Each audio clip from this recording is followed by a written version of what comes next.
Right now at Honda, find your kind of value with a low finance rate offer on selected Civic hatch and sedan models. There's never been a better time to get into a Civic, so talk to your local dealer and let's help you into a Honda today. T's and C's apply. Ends August 31st. See website for details.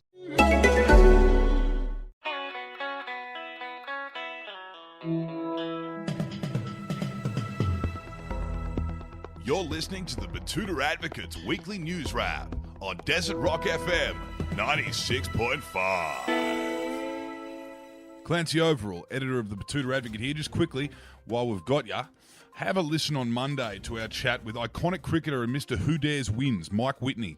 He's got some ripper stories and some great ideas about things. So we've chucked a little snippet about the late, great Richie Benno at the end of the Bulletin to get you in the mood for Monday. Look forward to talking to you then. Now over to Desert Rock FM newsreader Bruce Hitchcock. G'day, I'm Bruce Hitchcock, and you're listening to the weekly Betoota News Bulletin, coming to you from Koala Studios in downtown Betoota. Here are the top stories from the Betoota Advocate, Australia's oldest and most respected newspaper. First up, a former no-voter from last year's plebiscite has finally worked up enough energy to focus on her next cause, the ban on plastic bags. After an unsuccessful 18 months spent campaigning against societal decay, a prominent Betoota-based no-voter spent a good portion of December and January focusing on her new chilli garden and her neighbour's inability to keep the branches of his poinciana to his side of the fence line. But now, she's back, channeling her energy towards complaining about a ban on plastic bags, which she says is just another example of lefties telling people what to do. Tony says that Woolworth's national rollout of a reusable plastic bag system is cultural left nonsense, because there's no way, in her mind, that Australia could be responsible for 3.2 billion plastic bags in the national waste cycle. Josh Harvey from the Betoota Ponds commented on our story, saying that the plastic bag ban is cultural Marxism at its very worst. And elsewhere around town, a local men's rights activist has this week aggressively insisted that he would never assault a woman. That is, of course, if he'd ever had anything to do with one. Hashtag not all men, said Keenan Fogel, in the days since the tragic incident in Melbourne sparked a national debate over the safety of women in our country. Keenan has taken it upon himself to tell anyone that will listen that men can be victims too, and that perhaps now is the time to talk about that. He reckons that feminists blaming men for things men do to women in this country aren't taking into account the things he hasn't done to women. Keenan attributes his stance to the fact that while most men his age are being normal cunts and out socialising with friends on a Friday night, he spends his time researching statistics on unreported female-on-male assaults and working tirelessly to disprove the myth that there might be a slight slant towards gendered violence in this country. Alicia Jordan from the Golf Course Estate texts Clancy, our editor this week, saying that she'd bet the house on Keenan being able to prove that gendered violence is an open and shut case because he has an example of a wife killing a husband once.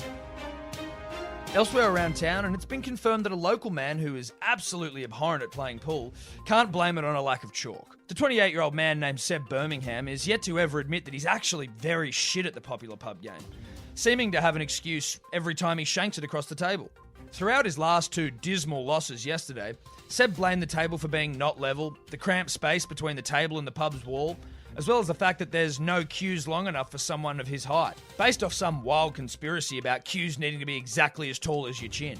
His most recent break, which potted the white ball and very nearly sunk the black, has garnered sneers from the old blokes in the betting corner of the pub, who usually don't pay any attention to the young fellas unless they are this bad at pool.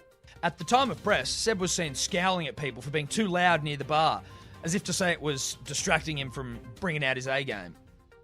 To other local news now, and a young graduate awoke in horror this morning after remembering that she might have dropped it like it's hot at her first ever staff drinks last night.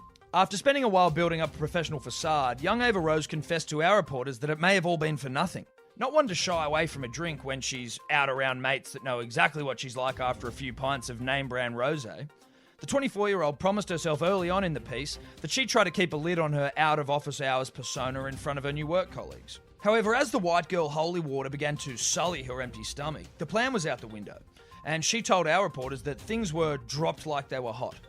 Today is going to be absolute hell, Rose said to us. And in other news around Betoota, a punter who bet on the number of corners in a World Cup game last night reckons he could stop betting right now if he wanted to. Oliver Brandon has assured the Advocate that he could stop gambling literally any time if he felt like it. The 27-year-old solicitor at Adams & Adams in the French Quarter, who would reportedly bet on 2 flies walking up a wall, sat down with our reporters to outline why his girlfriend and his friends' concerns about him are unfounded. The man, who had a nudge on some South Korean volleyball match the other day, said, Nah, seriously though. Like, if I actually wanted to stop, I could stop tomorrow, you know what I mean? But I don't want to stop, so I'm not going to. But I could if I felt like it. You know what I'm saying? In sports now, and the season just keeps getting worse for the Parramatta Eels. In sensational rugby league news, the besieged Eels have found a way to lose the bye match. Parramatta coach Brad Arthur confirmed he was disappointed with the result as the Eels become the first team ever to be unsuccessful at receiving 2 points during their designated round off, in what some commentators are calling the even more darkest day ever in Australian sport. Clancy here again. Here's our quick snippet from the Mike Whitney chat mentioned earlier, talking about the late Richie Beno lighting him up.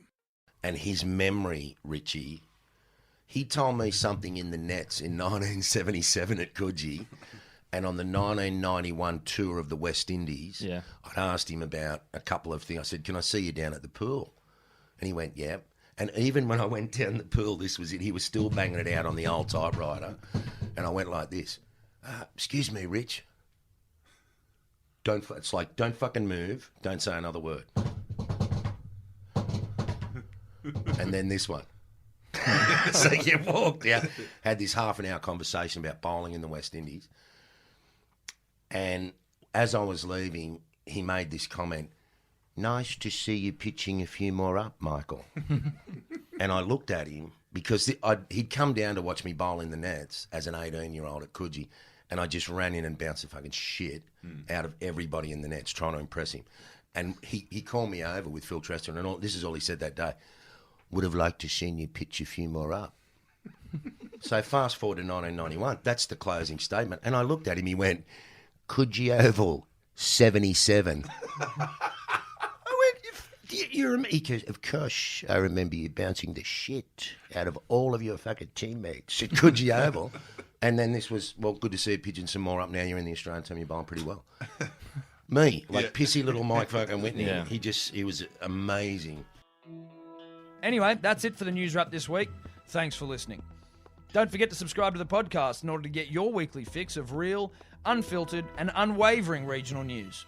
Until next week, I'm Bruce Hitchcock.